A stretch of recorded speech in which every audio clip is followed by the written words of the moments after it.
Fathers and Sons by Ivan Turgenev. Chapter 3. "So here you are, a graduate at last, and home again," said Nikolai Petrovich, touching Arkady now on the shoulder, now on the knee. "At last!" "And how is uncle? Is he well?" asked Arkady, who, in spite of the genuine, almost childish joy which filled him, wanted as soon as possible to turn the conversation from an emotional to a more commonplace level. "Quite well. He wanted to come with me to meet you, but for some reason he changed his mind." "And did you have a long wait for me?" asked Arkady. "Oh, about 5 hours." "You dear old daddy." Arkady turned round briskly to his father and gave him a resounding kiss on the cheek. Nikolai Petrovich laughed quietly. "I've got a splendid horse for you," he began. "You will see for yourself. And your room has been freshly papered." "And is there a room ready for Bazarov?" "We will find one all right." "Please, Daddy, be kind to him. I can't tell you how much I value his friendship." "You met him only recently?" "Quite recently." "That's how I didn't see him last winter. What is he studying?" "His chief subject is natural science. But he knows everything. Next year he wants to take his doctor's degree." "Ah, he's in the medical faculty," remarked Nikolai Petrovich, and fell silent. "Pyotr," he went on, stretching out his hand, "aren't those our peasants driving along?" Pyotr looked aside to where his master was pointing. A few carts, drawn by unbridled horses, were rolling rapidly along a narrow side track. In each cart were seated one or two peasants in unbuttoned sheepskin coats. "Just so, sir," replied Pyotr. "Where are they going? To the town?" "To the town, I suppose, to the pub," Pyotr added contemptuously, and half turned towards the coachman as if including him in the reproach. But the latter did not turn a hair; he was a man of the old type and did not share the latest views of the younger generation. "The peasants have given me a lot of trouble this year," went on Nikolai Petrovich, turning to his son. "They won't pay their rent. What is one to do?" "And are you satisfied with your hired laborers?" "Yes," said Nikolai Petrovich between his teeth. "But they're being set against me, that's the worst of it, and they don't really work properly. They spoil the tools. However, they've managed to plow the land. We shall manage somehow; there will be enough flour to go round. Are you starting to be interested in agriculture?" "What a pity you have no shade," remarked Arkady, without answering the last question. "I have had a big awning put up on the north side over the veranda," said Nikolai Petrovich. "Now we can even have dinner in the open air." "Won't it be rather too like a summer villa? But that's a minor matter. What air there is here! How wonderful it smells! Really, it seems to me no air in the world is so sweetly scented as here. And the sky, too." Arkady suddenly stopped, cast a quick look behind him and did not finish his sentence. "Naturally," observed Nikolai Petrovich. "You were born here, so everything is bound to strike you with a special—" "Really, Daddy, it makes absolutely no difference where a person is born." "Still—" "No, it makes no difference at all." Nikolai Petrovich glanced sideways at his son, and the carriage went on half a mile farther before their conversation was renewed. "I forgot if I wrote to you," began Nikolai Petrovich, "that your old nurse Yegorovna has died." "Really? Poor old woman! And is Prokovich still alive?" "Yes, and not changed a bit. He grumbles as much as ever. Indeed, you won't find many changes at Maryino." Have you still the same bailiff? Well, I have made a change there. I decided it was better not to keep around me any freed serfs who had been house servants. At least not to entrust them with any responsible jobs. Arkady glanced towards Pyotr. "Il est libre en effet," said Nikolai Petrovich in an undertone. "But as you see, he's only a valet. My new bailiff is a townsman; he seems fairly efficient. I pay him 250 rubles a year. But," added Nikolai Petrovich, rubbing his forehead and eyebrows with his hand, which was always with him a sign of embarrassment, "I told you just now you would find no changes at Mariino. That's not quite true. I think it my duty to tell you in advance, though." He hesitated for a moment and then went on in French. "A severe moralist would consider my frankness improper, but in the first place I can't conceal it, and then, as you know, I have always had my own particular principles about relations between father and son. Of course you have a right to blame me. At my age, to cut a long story short, that girl about whom you've probably heard." "Fenichka?" inquired Arkady casually. Nikolai Petrovich blushed. "Don't mention her name so loudly, please. Well, yes, she lives with me now. I have installed her in the house. There were 2 small rooms available. Of course, all that can be altered." "But why, Daddy? What for?" "Your friend will be staying with us. It'll be awkward." "Please don't worry about Bazarov. He's above all that." "Well, but you too," added Nikolai Petrovich. "Unfortunately the little side wing is in such a bad state." "For goodness' sake, Daddy," interposed Arkady, "you needn't apologize. Are you ashamed?" "Of course I ought to be ashamed," answered Nikolai Petrovich, turning redder and redder. "Enough of that, Daddy. Please don't." Arkady smiled affectionately. "What a thing to apologize for," he thought to himself, and his heart was filled with a feeling of indulgent tenderness for his kind, soft-hearted father, mixed with a sense of secret superiority. "Please stop that," he repeated once more, instinctively enjoying the awareness of his own more emancipated outlook. Nikolai Petrovich looked at his son through the fingers of the hand with which he was again rubbing his forehead, and a pang seized his heart, but he immediately reproached himself for it. "Here are our own meadows at last," he remarked after a long silence. "And that is our forest over there, isn't it?" asked Arkady. "Yes, but I have sold it. This year they will cut it down for timber." "Why did you sell it?" "We need the money. Besides, that land will be taken over by the peasants." "Who don't pay their rent?" "That's their affair. Anyhow, they will pay it some day." "It's a pity about the forest," said Arkady, and began to look around him. The country through which they were driving could not possibly be called picturesque.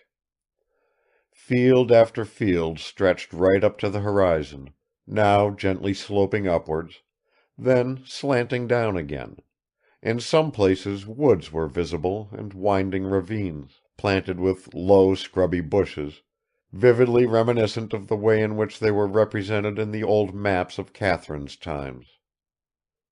They passed by little streams with hollow banks and ponds with narrow dams, small villages with low huts under dark and often crumbling roofs, and crooked barns with walls woven out of dry twigs and with gaping doorways opening on to neglected threshing floors, and churches, some brick-built with the stucco covering peeling off in patches, others built of wood, near crosses fallen crooked in the overgrown graveyards. Gradually Arkady's heart began to sink. As if to contemplate the picture, The peasants whom they met were all in rags and mounted on the most wretched-looking little horses. The willows, with their broken branches and trunks stripped of bark, stood like tattered beggars along the roadside. Lean and shaggy cows, pinched with hunger, were greedily tearing up grass along the ditches. They looked as if they had just been snatched out of the clutches of some terrifying murderous monster. And the pitiful sight of these emaciated animals in the setting of that gorgeous spring day conjured up, like a white ghost, the vision of interminable joyless winter with its storms, frosts, and snows. No, thought Arkady, this country is far from rich, and the people seem neither contented nor industrious. We just can't let things go on like this. Reforms are indispensable. But how are we to execute them? How should we begin? Such were Arkady's thoughts, but even while he was thinking, the spring regained its sway. All around lay a sea of golden green, everything, trees, bushes and grass, vibrated and stirred in gentle waves under the breath of the warm breeze. From every side the larks were pouring out their loud, continuous trills. The plovers were calling as they glided over the low-lying meadows or noiselessly ran over the tufts of grass. The crows strutted about in the low spring corn, looking picturesquely black against its tender green. They disappeared in the already whitening rye, only from time to time their heads peeped out from among its misty waves. Arkady gazed, and his thoughts grew slowly fainter and died away. He flung off his overcoat and turned round with such a bright boyish look that his father hugged him once again. "We're not far away now," remarked Nikolai Petrovich. "As soon as we get to the top of this hill, the house will be in sight. We shall have a fine life together, Arkasha. You will help me to farm the land, if only it doesn't bore you. We must draw close to each other now and get to know each other better, mustn't we?" "Of course," murmured Arkady. "But what a wonderful day it is!" "To welcome you home, my dear one. Yes, this is spring in all its glory. Though I agree with Pushkin. Do you remember, in Evgeny Onegin? 'To me, how sad your coming is! Spring, spring, sweet time of love.' What—" "Arkady!" shouted Bazarov's voice from the tarantass. "Give me a match. I've got nothing to light my pipe with." Nikolai Petrovich fell silent, while Arkady, who had been listening to him with some surprise but not without sympathy, hurriedly pulled a silver matchbox out of his pocket and told Pyotr to take it over to Bazarov. "Do you want a cigar?" shouted Bazarov again. "Thanks," answered Arkady. Pyotr came back to the carriage and handed him, together with the matchbox, a thick black cigar, which Arkady started to smoke at once, spreading around him such a strong and acrid smell of cheap tobacco that Nikolai Petrovich, who had never been a smoker, was forced to turn away his head, which he did unobtrusively to avoid hurting his son's feelings. A quarter of an hour later both carriages drew up in front of the porch of a new wooden house, painted grey, with a red iron roof. This was Maryino, also known as New Hamlet, or as the peasants had nicknamed it, Landless Farm. End of chapter 3. Chapter 4. No crowd of house servants ran out to meet their master. There appeared only a little 12-year-old girl, and behind her a young lad, very like Pyotr, came out of the house. He was dressed in a grey livery with white armorial buttons, and was the servant of Pavel Petrovich Kirsanov. He silently opened the carriage door and unbuttoned the apron of the tarantass. Nikolai Petrovich, with his son and Bazarov, walked through a dark and almost empty hall, through the door of which they caught a glimpse of a young woman's face, and into a drawing room furnished in the most modern style. "Well, here we are at home," said Nikolai Petrovich, removing his cap and shaking back his hair. "Now the main thing is to have supper and then to rest." "It wouldn't be a bad thing to have a meal, certainly," said Bazarov, stretching himself, and he sank on to a sofa. "Yes, yes, let us have supper at once," exclaimed Nikolai Petrovich, and for no apparent reason stamped his foot. "Ah, here comes Prokovich just at the right moment."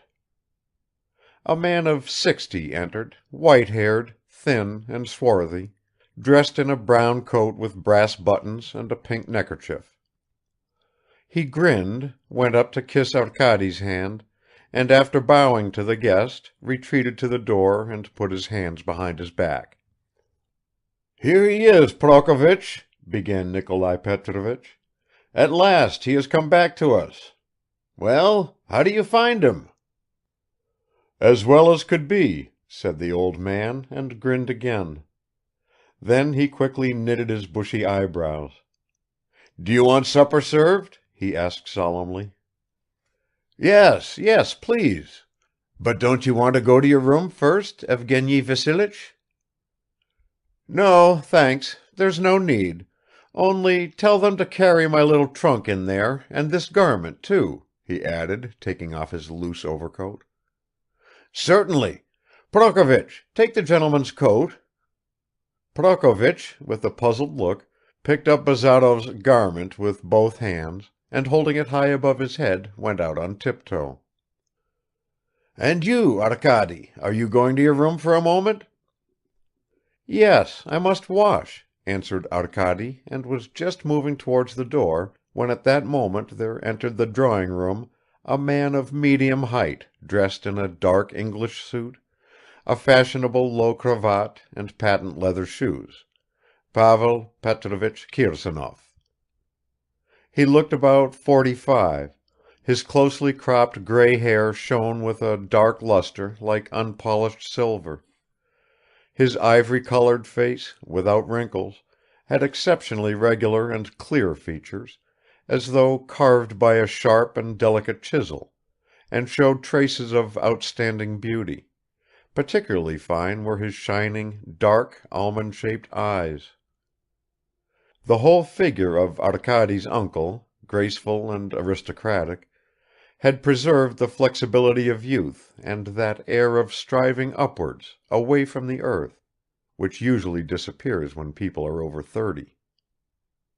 Pavel Petrovich drew from his trouser pocket his beautiful hand with its long pink nails, a hand which looked even more beautiful against the snowy white cuff buttoned with a single large opal, and stretched it out to his nephew. After a preliminary European handshake, he kissed him 3 times in the Russian style; in fact, he touched his cheek 3 times with his perfumed mustache and said, "Welcome." Nikolai Petrovich introduced him to Bazarov. Pavel Petrovich responded with a slight inclination of his supple body and a slight smile, but he did not give him his hand and even put it back in his pocket. "I began to think that you weren't coming today," he began in a pleasant voice, with an amiable swing and shrug of the shoulders. His smile showed his splendid white teeth. "Did anything go wrong on the road?" "Nothing went wrong," answered Arkady. "Only we dawdled a bit, so now we're as hungry as wolves. Make Prokovich hurry up, Daddy. I'll be back in a moment." "Wait, I'm coming with you," exclaimed Bazarov, suddenly pulling himself off the sofa. Both the young men went out. "Who is he?" asked Pavel Petrovich. "A friend of Arkasha's. According to him, a very clever young man." "Is he going to stay with us?" "Yes." "That unkempt creature?" "Well, yes." Pavel Petrovich drummed on the table with his fingertips. "I fancy Arkady s'est déjoué," he observed. "I'm glad he has come back." At supper there was little conversation. Bazarov uttered hardly a word, but ate a lot.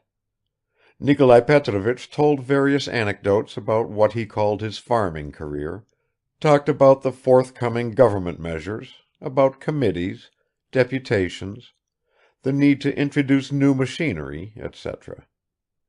Pavel Petrovich paced slowly up and down the dining room (he never ate supper), occasionally sipping from a glass of red wine, and less often uttering some remark or rather exclamation, such as "Ah!